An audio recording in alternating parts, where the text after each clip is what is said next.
Hi, everybody. I'm going to be presenting today using a whiteboard because, I'm going to talk about my presentation. I spent too much time online doing things like movie trivia and other things where I have to use a whiteboard a lot.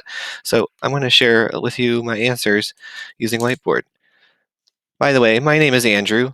I've been in ABA now for 2 years, working as an RBT and working towards our supervision hours to hopefully test for becoming a BCBA. I'm one class away from sitting. That's this class. So I'm super excited to be here. Um, so we had a couple questions that we needed to answer, or potential questions. So first, I'm going to talk about the who questions all the way over here. All right, so too much social media. That's the one I decided to talk about. And my answer is probably. I definitely spend a lot of hours on Twitter, Discord, Twitch, as you can see here on the right, and doing movie trivia, talking with people, watching movies and live watch-alongs and things. And a lot of it is movie-centric, and I also watch a lot of movies along with that. So a lot of my free time is really tied up. Um, and I even started my own YouTube show now that's all about movie reviews. So I've but so I feel like social media has opened up a lot of doors for me. However, I'm finding that I'm very, very busy in my free time, or at least it used to be considered my free time, and now I've kind of turned my hobby and free time into like almost a second full-time job. So that strain can be a little bit stressful.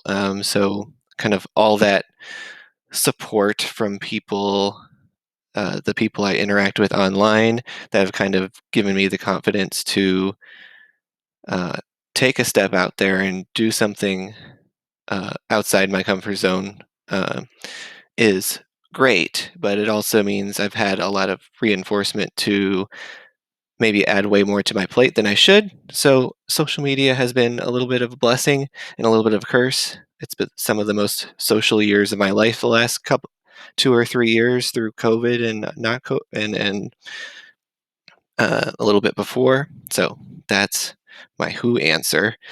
As far as what do I know? I decided to talk about precise language. I'm somebody who focuses on precise language a lot, and sometimes I focus on it too much, which is some of the reasons why I stumble over my words and am not always clear about what I want to say. However, in ABA and lots of things in life, we have specific words for a reason. Um, you know, we have all the different words in our vocabulary because each one has a slightly different nuance, a slightly different reason for using those. So as far as precise language goes, both in ABA and real life, I feel like I'm very particular about what words I use to describe things because I want to be specific in what I mean.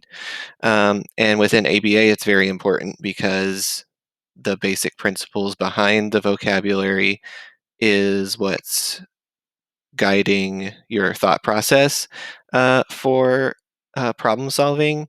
And it's also, um, you're in the practice of being able to talk to other people in the field without talking around your words. So using the right words is important, but also you don't want to get in a trap of talking around a specific word just because you're thinking maybe you're going to be more understandable. That happens a lot. I feel like in ABA, where when we're trying to convert from scientific to layman's, we maybe go too far. Or when BCBAs are maybe training people to use ABA, they sometimes will dumb down the vocabulary, and then the people don't learn the terms as well. And then as they're learning programs with goals that use that vocabulary, they're not really learning it as well. So there's lots of reasons to really focus in on the vocabulary and be specific about what terms we are using within behaviorism, not just ABA, but behaviorism in general. So, and then the last question we had is, what do I want? So, what do I want from this course, I guess, is sort of the take. So, I'm excited about doing basics principles experimentation simulation. So the you know when I did do a lot of my coursework through this graduate certificate program for ABA previously, but with COVID delays, I'm back to finish up, and this was an element that really wasn't part of my education before. There's a really good experimental design course that I took, but at certain points, based on your own interests and assignments and whatnot, you move very quickly to the applied side, and you don't always work on the bare basics experimentation side. Didn't really do very much thinking about animal behavior, but I am very interested in animal behavior, so it'll be interesting to do the rat lab assignments and some of that stuff. So that's my presentation. Hope you guys enjoyed.